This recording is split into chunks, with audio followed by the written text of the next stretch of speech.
Ciao a tutti!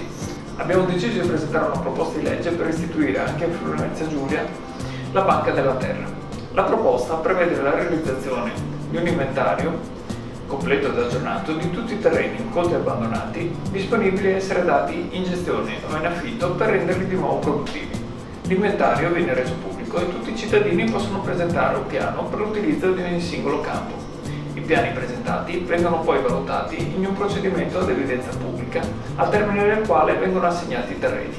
Verranno considerati prioritari i progetti presentati da coloro che non hanno ancora compiuto 40 anni di età e che prevedano delle tecniche di realizzazione a basso impatto ambientale.